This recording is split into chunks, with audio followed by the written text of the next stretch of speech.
이 에스더서는 10장이라고 하는 되게 짧은 이야기입니다.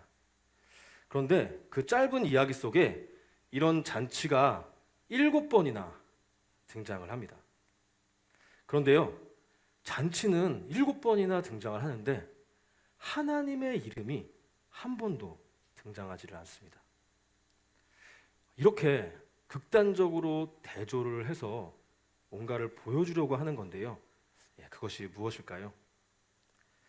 그러니까 세상은 이렇게 즐겁고 삐까 번쩍하게 잔치를 벌이면서 하나님 백성들을 조롱하고 억압을 하는데, 하나님이 우리를 이곳에 버려두셨기 때문에, 관심이 없으시기 때문에 그 죽을 고생을 한 것이 아닌가라는 생각이 들 정도로 상황은 아주 힘들었고 하나님은 침묵을 하신 것 같다, 그런 의미를 담고 있는 것입니다. 하지만 저희가 지금까지 살펴왔듯이 이 7번의 잔치가 보여주는 것은요, 그 가운데 하나님은 이 백성들과 함께하고 계셨고, 이 눈에 보이는 상황들 너머에 서서 모든 것을 합력하여 하나님의 가장 좋은 타이밍에 구원을 이루어낸다는 사실을 보여주고 있습니다. 바로 그 완전한 구원의 결과가 바로 오늘 본문에 등장하는 이 7번째 잔치, 불임절 잔치입니다. 하나님의 완전수 7이죠. 그것도 일부러 거기에 그것을 담아둔 것입니다. 그런데요, 이 불임절 잔치는 예수님이 오셔서 저희가 누리게 될 이 천국 잔치를 또 미리 보여주는 그림자입니다. 요한계시록 19장을 보면요, 구원받은 성도의 삶을요, 어린 양의 혼인잔치에 청함을 받은 복된 자들이라고 기록이 되어 있습니다. 이 어린 양은요, 구약의 성전에서 백성들의 죄를 대신한 그 제물을 말합니다. 그러니까 예수님이 저희의 죄를 대신해 십자가에서 죽으시고 부활하신 것을 믿는 자들이 이 예수님과 결혼을 한 것 같이 함께 살아가며 이 땅에서부터 누리는 그 잔치가 바로 어린 양의 혼인 잔치이면서 천국 잔치인 것입니다. 그래서 오늘은 이 불임절 잔치를 중심으로요, 에스더에 나타났던 잔치들을 함께 돌아보면서 이 천국 잔치의 청함을 받은 저희의 삶이 어떠해야 되는지 함께 살펴보도록 하겠습니다. 그렇다면 천국 잔치의 청함을 받은 성도의 삶은 어떠할까요? 첫 번째로 구원의 안식을 누립니다. 먼저 17절과 18절을 다시 한번 보면요, 아달월 13일에 그 일을 행하였고 14일에 쉬며 그날에 잔치를 베풀어 즐겼고, 수산에 사는 유다인들은 13일과 14일에 모였고 15일에 쉬며 이날에 잔치를 베풀어 즐긴지라. 자, 여기서 그 일을 행하였다는 것은요, 대적들을 진멸하고 승리를 했다는 것을 의미합니다. 그래서 그 기쁨으로 말미암아 자연스럽게 하던 일을 멈추고 쉬면서 잔치를 베풀어 즐겼다는 것이죠.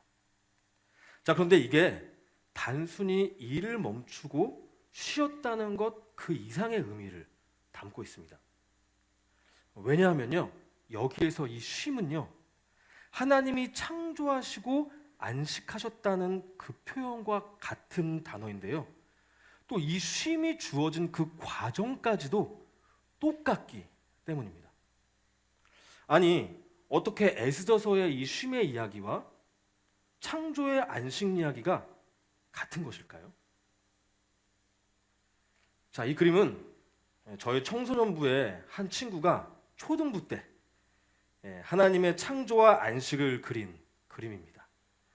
잘 그렸죠? 여기서 7일째 하나님이 선글라스를 끼고 편하게 쉬시는 것은요, 이 일이 너무 힘들어서 휴가를 보내며 체력을 보충하시는 것이 아니시죠. 그러면 이 쉼은 어떤 더 깊은 의미가 있는 것일까요? 혹시 우리 청소년부 친구들 중에 이 그림의 의미와 안식의 의미를 얘기해 볼 수 있는 친구 있나요? 혹시 이 그림을 그린 당사자가 한번 예.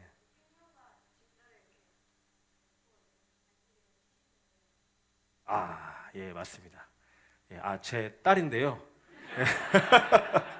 저희가 집에서 이렇게 맞춰보거나 그런 거는 아니고요. 예, 그때 이거를 많이 설명해줘가지고 그림을 그렸거든요. 네, 핵심 단어들을 잘 설명했습니다. 혼돈과 공허 가운데 질서와 생명을 채우셔서 안식을 누리셨다는 그 그림이 이 그림에 담겨 있는 거거든요. 자, 그러니까 세상은 처음에 혼돈하고 공허했습니다. 혼돈하다는 것은 질서가 없어서 혼란스럽다라는 뜻이고요. 공허하다는 것은 생명이 없어서 텅 비어 있고 허무하다라는 의미입니다. 성경은 그런 모습을 보고 안식이 없다라고도 말을 하고요. 이렇게 빛이 없는 어두움이라고도 표현을 합니다. 그래서 성경의 처음의 세상을 흑암의 깊음 위에 있다라고도 표현을 하는 것이죠. 자, 그래서 첫 번째부터 세 번째 날은요, 무질서에서 어둡고 혼돈한 세상에 빛을 비추셔서 빛과 어둠을 나누시고 물과 물을 나누시고 물과 땅을 나누시면서 그것이 있어야 할 곳에 있고 그 역할을 다하는 그 질서를 세워주시는 거고요. 그리고 네 번째부터 여섯 번째 날은 생명이 없이 텅 비어서 공허한 세상에 이 생명을 가득 채우신 것입니다. 그런데 이 위 그림과 아래 그림이 뭔가 약간 비슷하지 않나요? 예, 저희가 첫째 날에 뭐 했고 둘째 날에 뭐 했고 셋째 날에 뭐 했고 그러니까 말씀으로 볼 때는 잘 보이지 않았던 건데 이렇게 그림으로 이렇게 보니까 이런 구조가 보이는 것입니다. 질서가 생겨야 생명이 그 그릇 안에 담길 수 있다는 것을 사실 이 모습을 통해서 보여주고 있는 것입니다. 그리고 그 결과로 주어지는 것이 완전한 만족과 안식이라는 것입니다. 그런데 이 만족과 안식이라는 것은요, 단순히 몸이 쉬는 게 아니라요, 영적이고 심리적인 것입니다. 그래서 이것은요, 저희의 영혼 안에서 일어나는 영적 원리를 창조와 안식이라는 눈에 보이는 그림으로 보여주는 것입니다. 시청각 자료라고 하죠. 그래서 이것을 저희의 삶에 적용을 해보면요, 창조가 시작되기 전에 혼돈하고 공허함, 빛이 없던 깊은 흑암은요, 하나님이 없었던 저희의 어두운 삶을 의미하는 것입니다. 왕이신 하나님을 뒷전으로 하고 내가 내 인생의 왕이 되어 내 힘으로 앞날을 책임지려고 하고 이 땅에서의 즐거움과 만족을 찾기 위해 가까운 사람들과 갈등하고 미워하면서 이 관계의 질서가 깨어져서 내 영혼과 삶이 혼돈해지고 인생에 무슨 의미가 있지? 인생이 허무해지는 것입니다.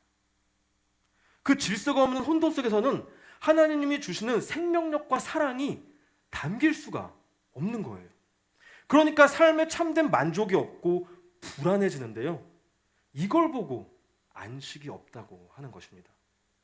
그리고 이것을 보고 죄로 인한 인생의 비참함이라고도 부르는 것이죠. 그런데요, 꼭 이렇게 경제적으로 파산을 해서 망하거나 아니면 이렇게 집 정리를 못 해가지고 질서 없는 삶이 혼돈하고 공허하고 비참한 삶이 아닙니다. 에스더 1장에서 끊임없이 정복 전쟁을 하고 남의 것을 빼앗아서 내 것을 늘리고 그것을 자랑하고 잔치를 벌이고 놀고 먹는 이 세상의 잔치 같은 인생이 아무리 이렇게 질서 정연해 보이고 화려한 것이 가득해 보여도 이게 혼돈하고 공허한 삶이라는 것입니다. 이렇게 가진 것이 많아도 인생이 허무할 수 있는 것이에요. 바로 그것에 하나님이 주권적인 은혜로 저희 삶에 개입하셔서 하나님께는 예배하고 이웃을 사랑하는 그 관계의 질서가 세워지고 바로 그 온전한 관계 속에서 생명력과 사랑이 충만하게 채워질 때 저희의 삶에 참된 만족과 이 영혼의 쉼, 바로 안식이 찾아온다는 것을 이렇게 하나님이 보여주고 계신 것입니다. 바로 이 창세기의 그림이 에스더의 하나님 백성들의 이야기에도 들어있다는 것을 보여주기 위해서요, 일부러 이 불임절 잔치에 쉬었다는 말을 계속 반복해서 넣어가지고 힌트를 주고 있는 것입니다. 아니, 당연히 잔치를 하려면 일 안 하고 쉬었겠죠. 일부러 쓴 것입니다. 그래서 이 하나님의 백성들의 이야기도요, 이 혼돈하고 공허해서 빛이 없는 어두운 상태부터 살펴봐야 됩니다. 하나님과의 관계가 깨어지고 하나님 나라에서 쫓겨나서 이 페르시아의 포로로 잡혀온 이유부터 살펴봐야 하는 것입니다. 이 사람들 일상의 삶이 갑자기 확 뒤집히고 인생 가운데 그렇게 열심히 모아놨던 거를 다 빼앗기고 몸만 딱 왔으니까 얼마나 삶이 혼란스럽고 너무 허무했을까요? 내가 이러려고 이렇게 살아왔던 건가? 그런데요, 이 백성들이요, 아하수에로 왕과 하만이 이렇게 하나님 없이 왕 노릇하고 이웃이 어떻게 되든 짓눌러 가면서 누리는 이 세상의 잔치들, 그 잔치의 화려함과 풍요로움과 즐거움과 이 영광스러움이 하나님이 좋다고 하시는 것보다 보기에 더 좋아 보였기 때문에 그 삶을 따르다가 이 세상의 포로로 잡혀온 것입니다. 이런 잔치를 누리는 삶이 복되고 좋은 삶, 성공한 삶이라고 여기다가 세상에 사로잡혀 있는, 그러니까 실제로 이렇게 몸이 잡혀왔지만 우리의 영혼이 세상에 이렇게 노예처럼 사로잡혀 있다는 것을 보여주는 역사적 그림인 것이에요. 결국 그 결과로 마귀 같은 하만의 손에 우리의 이 귀한, 하나님이 주신 이 귀한 생명이 소나기에 흔들리고 세상 사람들이 다 보는 높은 나무에 매달려 수치를 당하게 되고 이 강력한 마귀의 군대에 공동체가 사라질 위기에 처한 것입니다. 그러면 이 자리에서 어떻게 구원과 안식을 얻게 됐나요? 이 백성들이 어떤 노력과 지혜와 계획이 있었나요? 아닙니다. 백성들은 마귀와 세상의 이 결정에 그냥 그저 쓸려다닐 수밖에 없는 무기력한 존재로 묘사가 됩니다. 그런데 하나님이 구원자를 준비하시고 눈물을 흘리며 중보하시고 왕이 잠이 안 와서 모르드게의 공로가 담긴 역사책을 읽는 이 우연한 섭리로 구원을 해주신 것입니다. 하나님이 다 해주셨다는 거예요. 사실 창조와 안식의 그림도 똑같습니다. 사실 이 과정 가운데는요, 끼어들 사람들이 아직 있지도 않았어요.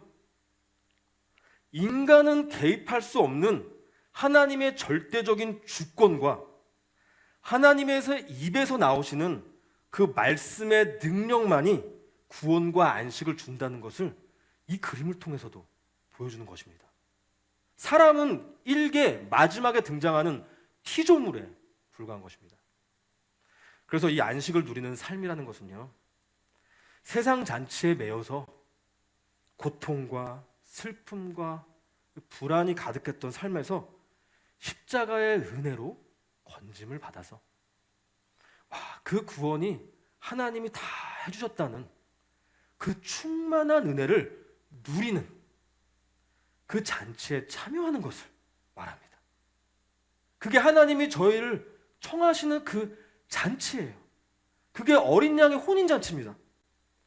정말 저희의 삶에 그 십자가 은혜가 매일매일 가득해지면요, 어떤 인생의 고통과 상실과 불안이 있을지라도 다 잊은 듯이 진짜 마음이 평안해집니다. 여기 계신 여러분들 다 경험을 해보셨잖아요. 그래서 오늘 말씀 22절에 모르드게가 불임절을 만들면서 이런 말을 하는 것입니다. 이달 이날에 유다인들이 대적에게서 벗어나서 평안함을 얻어 슬픔이 변하여 기쁨이 되고 애통이 변하여 길한 날이 되었으니.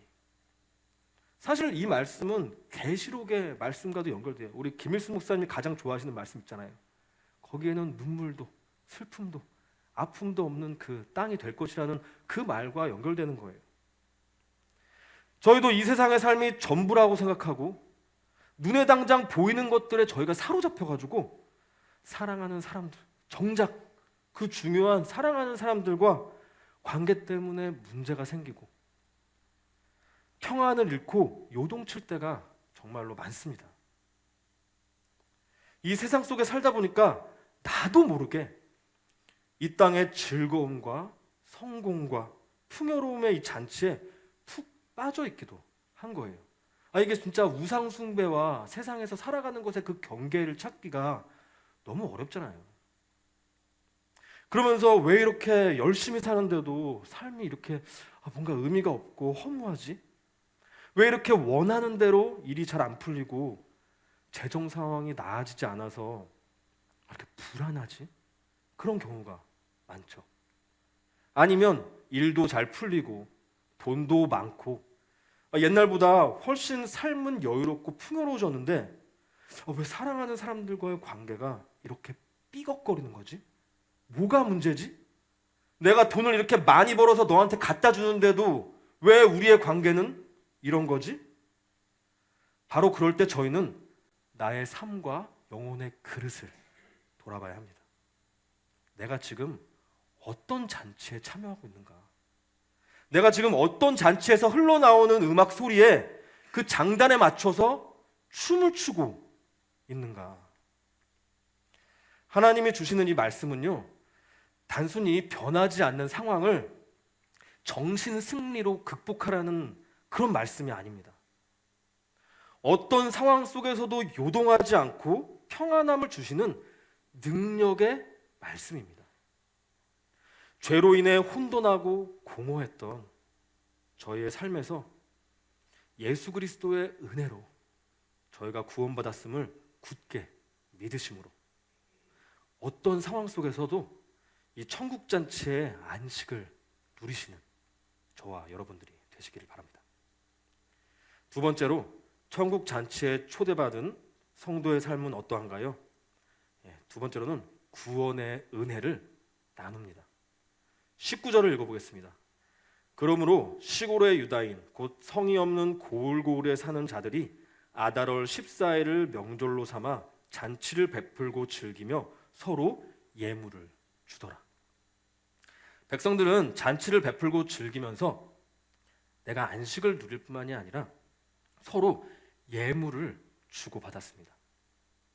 근데 사실 저희 시대의 이 예물이라고 하는 단어는요, 결혼식 예물 정도에만 사용이 되고 있어서 이 반지나 시계같이 좀 이렇게 삐까번쩍한 선물을 주고받은 것으로 이제 오해하기가 좀 쉽습니다. 그런데 여기서 이 예물의 히브리어 원어는요, 잔치 음식들 가운데 나눠지는 몫을 말합니다. 그러니까 이 잔치 음식, 너무나 기뻐서 먹는 이 잔치 음식을 혼자나 가족끼리만 먹지 않고 사람들을 다 초청해서 그걸 나눠 먹었다는 거예요. 그 몫을 나눠서. 결국은 기쁨을 나눴다는 것이죠. 은혜를 나누고. 그런데요, 22절에 이렇게 기록되어 있습니다. 잔치를 베풀고 즐기며 서로 예물을 주며 가난한 자를 구제하라 하매. 모르드게와 에스더가 불임절을 만드는 이 율법 조항에 서로 음식을 나누는 것을 넘어서 가난한 자를 구제하라고 하는 것입니다. 여기서 가난한 자는요, 고아와 같이 누군가의 도움을 의지하지 않으면 살아갈 수 없는 사람들을 말합니다. 사실 고아하고는 저희가 뭔가를 대등하게 주고받을 수가 없죠. 그러니까 서로 주고받는 예물을 넘어서서 내가 해준 만큼 돌려받지 못하더라도 기쁘게 나눠주라는 것입니다. 그런데요, 이게 저희가 사랑하는 사람이나 의미 있는 사람한테는 그렇게 하기가 그렇게 어렵지는 않지만, 그 대상이 잘 모르는 사람이나 원수 같은 사람이라면, 이게 하나님의 율법에 기록된 말씀이라도 그걸 억지로 할 수 있는 것이 아닙니다. 그러면 어떻게 해야 이 율법대로 그 은혜를 나눌 수 있을까요? 일대지에서 봤었던 것처럼요, 내가 먼저 하나님의 전적인 구원 계획과 하나님 아버지의 마음과 또 그 은혜로 말미암아 마음의 평안, 그 안식을 누리게 된 것을 항상 기억하면서 감사할 줄을 알아야 됩니다. 사실 하나님은 너 빨리 구원받았으니까 이웃을 섬겨, 빨리 헌금해, 빨리 교회 봉사해, 억지로 시키시는 분이 아니에요. 내 마음에 먼저 그 안식의 은혜가 흘러 넘침으로써 이웃과 서로 나누고, 또 내가 돌려받지 못할지라도 누구 하나 의지할 곳 없는 사람들과 원수마저도 돕게 되는 것. 예수님이 희생했으니까 너희도 무조건 희생해서 이웃과 나누라는 율법주의가 아닌 것입니다. 사실 이렇게 은혜가 흘러 넘치는 이 잔치의 개념, 이 에스더에서 이렇게 많이 나오는 이 잔치의 개념이요, 레위기에서 화목제사의 잔치에서부터 나온 개념입니다. 이 레위기에는 여러 가지 제사가 나오는데요, 그 중에 화목제사에 굉장히 독특한 율법 조항이 있습니다. 바로 제사에 사용했던 소나 양의 제물의 몫을, 그 몫을 서로 나누어 먹게 되어 있고요, 그런데 그거를 다음 날까지 남겨두지 말라고 합니다. 그런데요, 보통 마을에서 소나 돼지 한 마리만 잡아도 마을 잔치를 벌여가지고요, 다 같이 먹어야 할 정도로 양이 많습니다. 그런데 그걸 하루 만에 다 먹으라는 것은요, 가족이나 가까운 이웃뿐만이 아니라 의지할 곳이 없는 모든 사람들, 잘 모르던 사람들, 서먹했던 사람들, 원수마저도 다 초청해서 오늘 당장 다 먹으라는 거예요. 죄를 용서해 주신 하나님의 그 은혜가 그렇게나 크고 흘러 넘친다는 보여주는 것이 이 화목 제사입니다.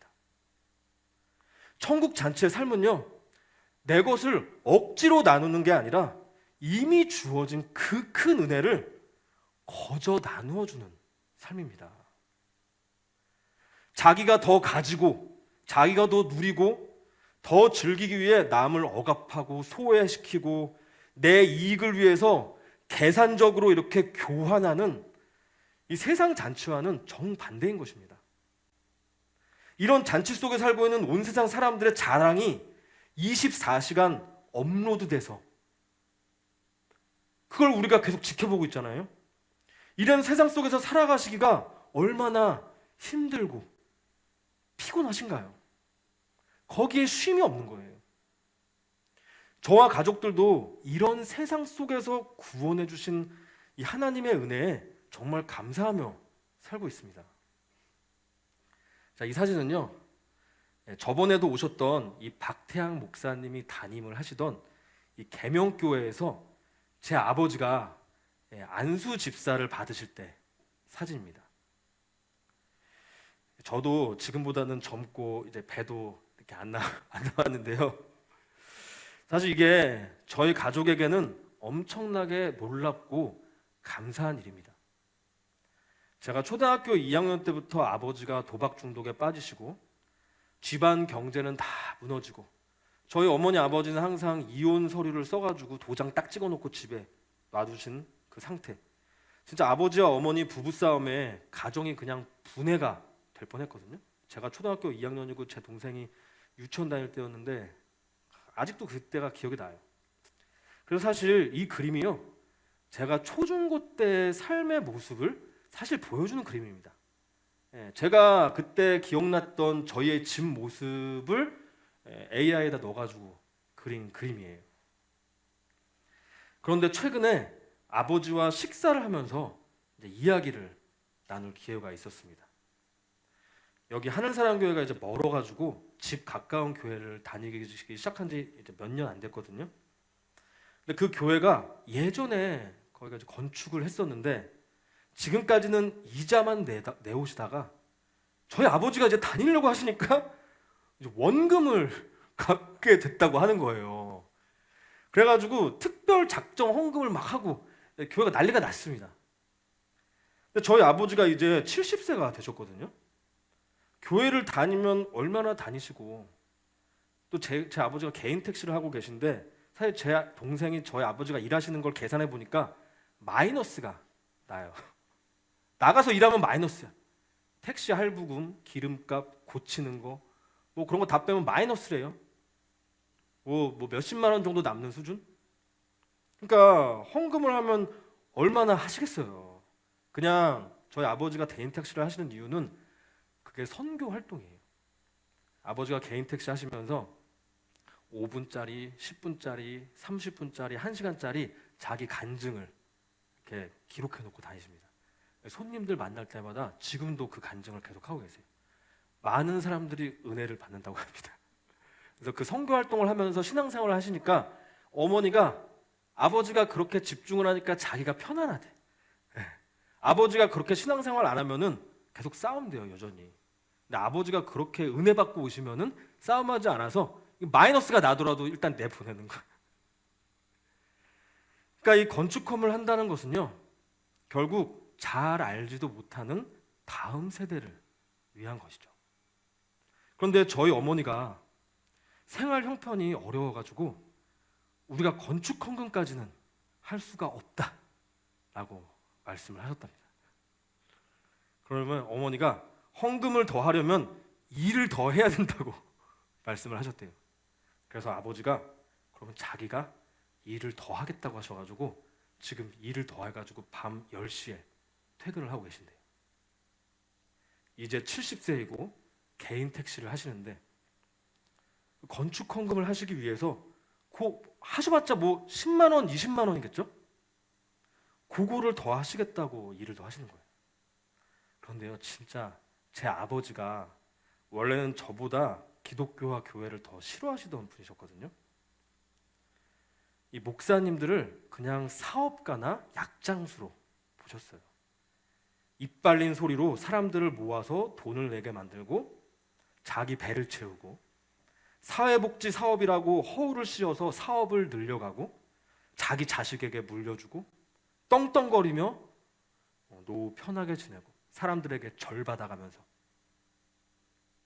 지금도 저희 친척분들 만나면요 똑같이 말씀하십니다. 제 이 목사가 여기에 앉아 있는데도 목사들 다 약장수라고. 그래서 제가 어떤 약이 필요하신가요? 보약이라도 지어드려야 돼요. 아버지랑 저까지도 사실 다 그렇게 생각을 했기 때문에 거기에 뭐 마음이 상하거나 그러진 않아요. 저도 그렇게 생각했으니까. 근데 이렇게 예수님을 믿고 가족이 회복되고 70세가 되셔서 그 몇십만 원 그 돈 버는 데에서 돈을 더 벌어가지고 이 교회 건축 헌금을 하기 위해서 일을 더 한다? 와, 그 약장수한테 돈을 더 준다? 이거 진짜 천지개벽인 거죠. 아마 이런 사정을 모르는 그 교회에서는요, 아마 그냥 겉으로 보시면 안수 집사인데 건축 헌금을 뭐 저 정도밖에는 못 하시나? 라고 생각하실 수도 있을 거예요. 그런데 제가 어린 시절부터 아버지와 저의 가정을 지켜봤던 제가 보면요, 아버지가 이렇게 일을 더해서까지 재물을 나누는 것은요 하나님의 은혜라고밖에 할 수 없습니다. 이것이 바로 천국 잔치를 누리는 삶이고요. 그런 이야기를 나누셔서 듣는 제가 얼마나 은혜가 가득했겠어요. 너무 감사하죠. 아버지 70세신데 뭔 일을 더 하세요? 그러지 않았습니다. 더 하시라고. 하실 수 있을 때 하실 만큼 하시라고. 하지만 이 오늘 말씀에서요, 이 안식이 단지 몸의 쉼이 아니라 영혼과 마음의 쉼인 것처럼요. 이렇게 나누는 것도 단지 음식이나 재물 같은 육적인 것들만 나누는 것이 아닙니다. 하나님의 은혜와 안식이 저희 안에 충만하게 되면요, 저희의 이 영혼이라고 하는 나무가 무럭무럭 자라면서 열매를 맺게 됩니다. 바로 성령의 열매죠. 사랑, 희랑, 화평, 오래 참음, 온유와 같은 것들이 저희 삶에 나타나게 됩니다. 그러면요, 그 열매를 통해서 이웃에게 예수님의 그 은혜가 드러나게 되고 하나님의 하신 일들이 드러나게 되는 거예요. 단순히 말로 예수님 믿으면 좋으니까 믿어라, 그걸로만 은혜가 나눠지는 것이 아닙니다. 저희의 가족들과 공동체와 이 사회에도 그 열매가 가득 맺히고 그걸 서로 나누고 내가 돌려받지 못할 원수 같은 자들에게도 그걸 나누는 아름다운 세상. 얼마나 큰 잔치인가요? 이게 소설 속에만 나오는 꿈나라가 아닙니다. 이런 저 같은 이상주의자들이 꿈꾸는 허무맹랑한 유토피아가 아닌 것이죠. 하나님의 말씀의 능력을 믿는 자들에게 초청해 주시는 살아계신 하나님의 실제하는 하나님 나라의 잔치입니다. 그 잔치의 청함을 받은 자들로서 그 잔치를 먼저 누리시고 그 은혜를 베푸시는 저와 여러분들이 되시기를 바랍니다.